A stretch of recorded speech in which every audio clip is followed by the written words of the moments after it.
Ha? Mubo ko na kay, kuwan naman. 5, 6, 7, 8, siyam. 5 na ka bersikulo. Nagaingon din yung mga igsoon, ang usa ka tao, nagailan, usa ka adlaw, ingon nga labi pang maayo kaysa ubang adlaw. So, muna siya nga, naisulat din nga, nayo sa ka tao nga nag-ilang, nga, naayo sa kuno ka adlaw, nga maayo. Samtang, ang laing tao, nagaila sa tanang mga adlaw, ingon nga managsama na. Asa man mo ani mo mubuto. Kung 7 ka adlaw ang atong nahibaluan nga gingalan natong Lunes pa Domingo. Unya ang sa primerong tao nag-ila siya nga sa 7 ka adlaw naanay usa ka adlaw nga maayo. Pero ang usa ka tao nag-ingon siya nga ang tanang adlaw managsama ra. Amen. Asa na ni banda? Ikaw, Pastor Narding, asa magkali mabilong? Mabilong ka sa ang usa ka tawo nag-ilang nga ang usa ka adlaw naaray ko sa kamaayo o mo mabilong ka ani nga pangmuna-una nga ang adlaw managsama ra. Managsama ra. Amen. So managsama ra. Kinahanglan ang matag usa ka tawo adunay hingpit pagkadali diha sa iyang kaugalingong kaugalingong huna-huna. Sa lain na ni nga Bible, kaning pulong pagkadani, naano ka tayo ka ng mura pag natin kagawasan sa pag-ila. Natin kagawasan na tayo katungod sa paggamit ni anak nga adlaw.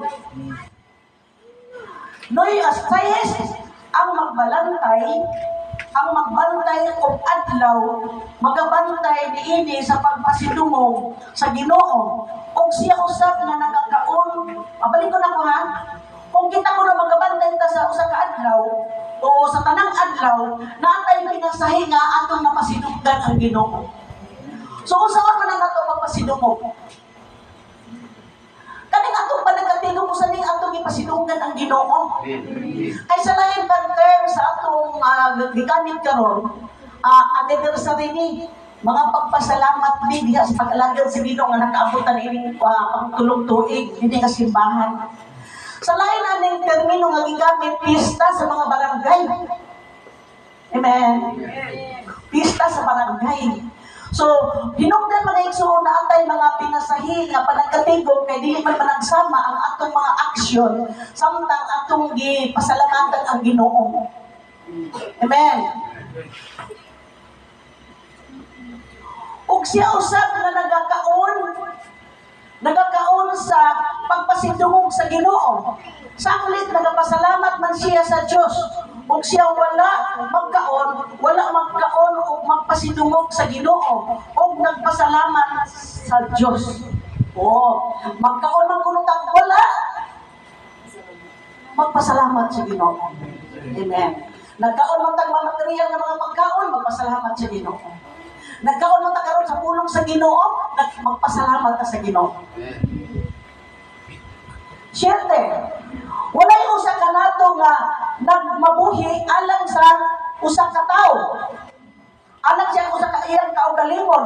Ug walay usa ka nato nga mamatay alang sa iyang kaugalingon. 8.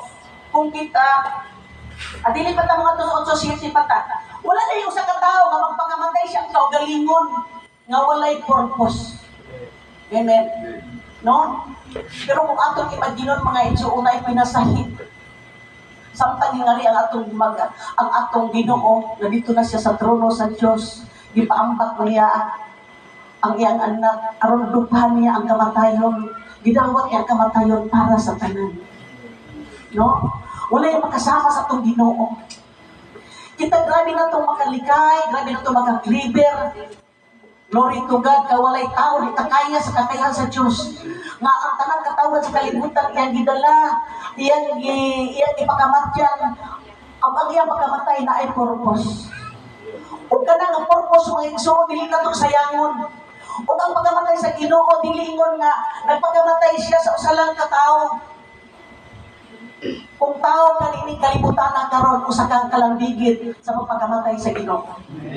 So salamat sa Dios kita usa ka tawo dili tahayo ipakamatyan ta sa Ginoo. Ug dili lang kuntong diha mga igsoon na apatay pagahimuon samtang atong nahibaluan nga kita di ay kaparte ta sa pagpakamatay sa Ginoo. Kini atong panagatigom karon usa na ni nga balos. Usa na ni mga igsoon nga pagpamalandong sayang kamatayon. Glory to God. 8.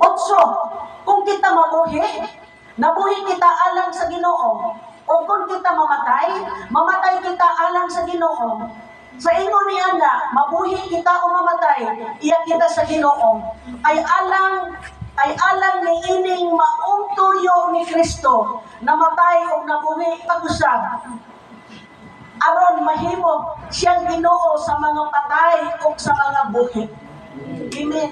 Inaana mga igsuon ka dako nga importante ang pagpagamatay sa Ginoo.